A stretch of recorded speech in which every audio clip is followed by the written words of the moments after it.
Terima kasih klik video ini dan jangan lupa subscribe. Pada 31 Januari 2018, negara telah digemparkan dengan kematian seorang kanak-kanak perempuan, Nur Ainah Nabihah, berusia 9 tahun yang maut didera oleh bapa kandung dan ibu tirinya. Apa nak jadi dengan manusia zaman ini? Berperangai seperti bukan manusia. Jika tidak mahukan anak, usah dijaga, serahkan saja kepada jabatan kebajikan atau kepada pihak-pihak yang boleh menjaga mereka dengan baik. Kejadian ini amat menyedihkan, bukan sahaja keluarganya tetapi kawan-kawan mangsa. Ini adalah kisah yang terjadi kepada adik Nur Ainah Nabihah. Mangsa Nur Ainah Nabihah berusia 9 tahun adalah anak kedua dari pasangan bercerai. Mangsa tinggal bersama bapa kandungnya Muhammad Abdullah Muhammad berusia 35 tahun dan ibu tirinya yang berusia 34 tahun. Tinggal bersama mereka adalah seorang abang Ainah yang berusia 11 tahun.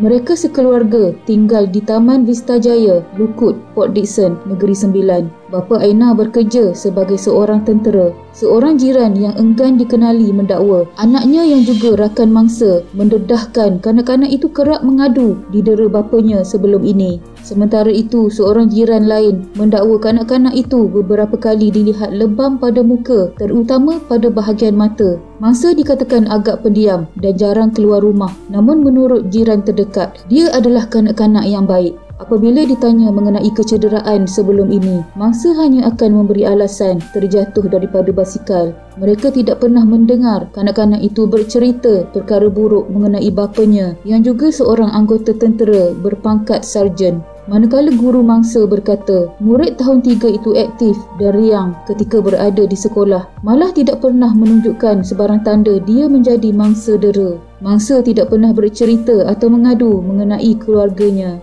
Nur Ainah Nabihah telah meninggal dunia akibat didera selepas keputusan bedah siasat mendapati kanak-kanak terbabit cedera pada buah pinggang. Selain usus terkoyak dan patah tulang rusuk, dipercayai dipukul dengan objek tumpul.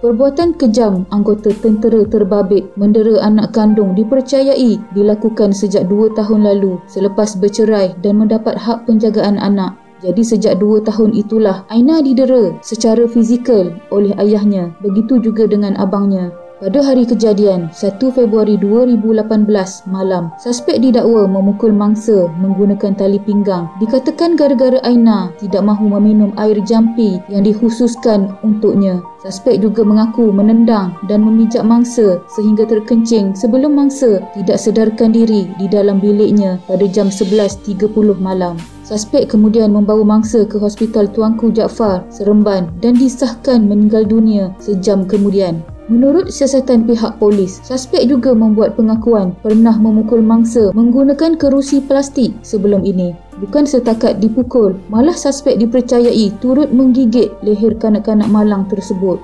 Berikutan itu, polis merampas kerusi itu yang sudah patah, kata Ketua Polis Daerah Port Dickson, Superintendent Zainuddin Ahmad. Lebih menyedihkan apabila Nur Ainah turut dipercayai diseksa seperti rekrut komando dengan dipaksa melakukan tekan tubi, sit up dan ketuk ketampi selain dipukul, ditendang dan dipijak oleh bapanya.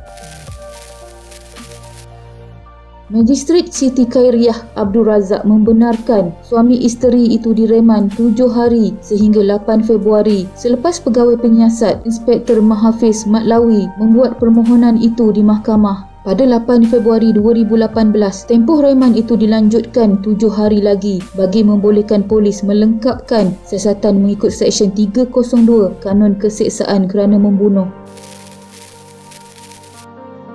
Pada 12 Februari 2018, anggota tentera didakwa di Mahkamah Magistrate Port Dickson atas kesalahan membunuh Nur Ainah Nabihah Muhammad Abdullah 9 tahun pada 31 Januari 2018.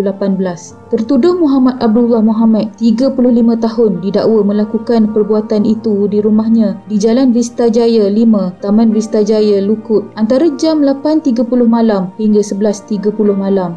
Dia didakwa mengikut Seksyen 302 Kanun Keseksaan yang memperuntukkan hukuman gantung sampai mati jika disabitkan kesalahan. Muhammad Abdullah Mohamed mengangguk faham selepas pertuduhan terhadapnya dibacakan di hadapan Magistrate Siti Khairiah Abdul Razak. Bagaimanapun tiada pengakuan direkodkan daripada tertuduh terhadap tuduhan itu. Pendakwaan kes dikendalikan Timbalan Pendakwa Raya A. Ashwini manakala tertuduh tidak diwakili peguam. Sementara itu, isteri tertuduh berusia 34 tahun yang juga ibu tiri mangsa dibebaskan dengan jaminan mahkamah mengikut Seksyen 118 Kanun Prosedur Jenayah bagi dijadikan saksi pendakwaan kes berkenaan. Pada 31 Mei 2018 pula, Mahkamah Magistrate Port Dickson memerintahkan kes anggota tentera yang dituduh membunuh anak perempuannya Nur Aina Nabihah 9 tahun pada Januari 2018 dipindahkan ke Mahkamah Tinggi Seremban untuk dibicarakan. Magistrate Siti Khairiah Abdul Razak membuat keputusan itu selepas Timbalan Pendakwa Raya A. Ashwini membuat permohonan berkenaan, namun tiada sebarang tarikh ditetapkan. Tertuduh Muhammad Abdullah Mohamed yang memakai pakaian lokap berwarna jingga kelihatan tenang dan mengangguk kepala apabila mendengar keputusan Siti Khairiah.